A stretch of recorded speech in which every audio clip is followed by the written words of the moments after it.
Shalom, salam sejahtera. Departemen Bakti Wanita Advent Uni Indonesia Kawasan Barat mempersembahkan Renungan Harian Wanita Kristen 2023 disusun oleh Ibu Ria Sinuraya. Senin 29 Mei dengan judul Rahasia Berabad-abad Lamanya. Firman Tuhan di dalam Roma 16 ayat 25 dan 26, bagi Dia yang berkuasa menguatkan kamu, menurut Injil yang kumasyurkan dan pemberitaan tentang Yesus Kristus, sesuai dengan pernyataan rahasia yang didiamkan berabad-abad lamanya, tetapi yang sekarang telah dinyatakan dan yang menurut perintah Allah yang abadi telah diberitakan oleh kitab-kitab para nabi kepada segala bangsa untuk membimbing mereka kepada ketaatan iman. Saya ingat dahulu ada seorang bapak yang beribadah di gereja Bingkawan bersama istri dan anak-anak. Namun ada kerinduan yang mendalam untuk membangun tempat ibadah di desa mereka di Laumacem oleh karena perjalanan yang cukup jauh dari rumah mereka ke Bingkawan bila hendak beribadah. Dan banyaknya masyarakat di desa mereka yang rindu menerima berita Injil melalui bapak tersebut. Maka dibuatlah kelompok pendalaman Alkitab di desa Laumacem, dan setiap Sabat mereka berkumpul di ruang sekolah TK yang mereka miliki. Setelah beberapa tahun berjalan, mereka sepakat bersama anggota gereja lain yang telah dibaptis untuk mendirikan sebuah gereja. Dengan modal sedikit dan iman besar, mereka bahu-membahu bergotong royong mengumpulkan uang untuk membeli tanah dan membangun gereja.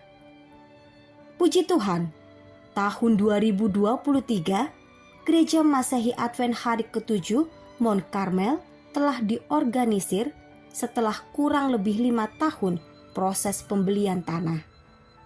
Mereka membangun gereja secara bertahap dan sekarang telah berdiri gereja yang kokoh dan besar yang menjadi mercusuar di desa Laumacem.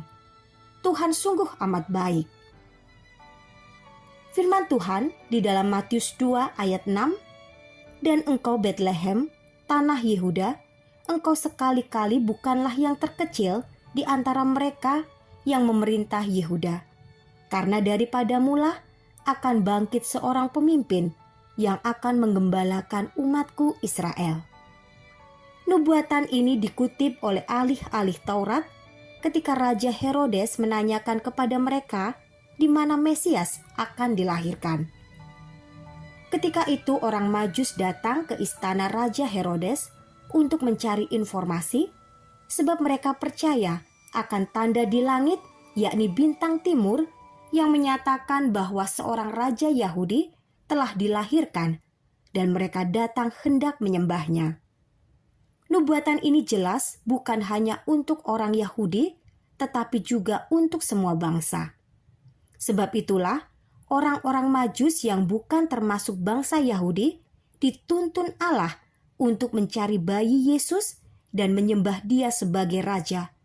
Walaupun kenyataannya, saat itu bayi Yesus berada di dalam sebuah palungan di kandang domba.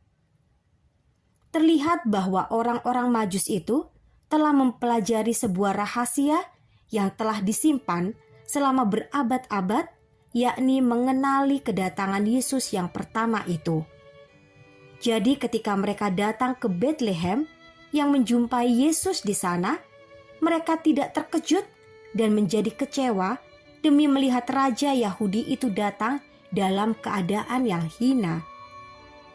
Sayangnya, bangsa Yahudi, bahkan ahli-ahli Taurat sendiri yang memiliki gulungan-gulungan kitab nabi-nabi tidak mau mempercayainya sebab mereka merasa malu menemui kenyataan bahwa raja mereka bukan datang dalam kemewahan dan kemegahan layaknya seorang raja. Jangan kita terjebak seperti ahli-ahli Taurat itu, sehingga kita tidak mau percaya akan kelahiran Yesus, kematian, serta kebangkitannya yang telah ditulis dan digenapi ketika Ia datang menjelma menjadi manusia. Rahasia itu kini telah dinyatakan kepada kita melalui kitab suci yang syarat tentang keselamatan melalui darah Kristus Yesus, anak domba Allah itu. Yang bukan lagi rahasia ini, hendaklah kita percayai, sebab ini akan menuntun kita kepada ketaatan iman hingga Yesus datang untuk yang kedua kalinya nanti. Kiranya Tuhan memberkati kita semua sepanjang hari ini.